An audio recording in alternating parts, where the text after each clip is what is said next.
Le Brexit, c'est certes une incertitude terrible pour les entrepreneurs, surtout pour ceux qui ont des relations économiques ou contractuelles avec le Royaume-Uni, ou des clients au Royaume-Uni, mais c'est aussi une opportunité. C'est-à-dire que ça va bouleverser les cartes. Il y a beaucoup de secteurs qui vont peut-être trouver à tirer leur épingle du jeu de la sortie du Royaume-Uni, qui vont peut-être même trouver un Eldorado au Royaume-Uni pour leur activité. Ça, c'est la première chose. Donc il ne faut pas voir uniquement le Brexit comme quelque chose de nécessairement terrible pour toutes les entreprises françaises. Alors c'est vrai que l'attractivité anglo-saxonne, légendaire, hein, parce que c'est un pays extrêmement libéral, avec des gens extrêmement, je dirais, réactifs et motivés, ne sera sans doute plus tout à fait la même.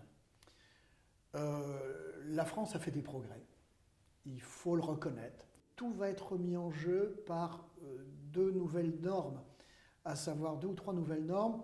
L'irruption maintenant à vitesse grand V de la digitalisation de l'économie, de l'intelligence artificielle, et puis une bataille entre les normes européennes, que l'on transcrit au travers des accords de libre-échange sur lesquels l'Union européenne a fait fort ces quelques dernières années. Et merci à Jean-Claude Juncker.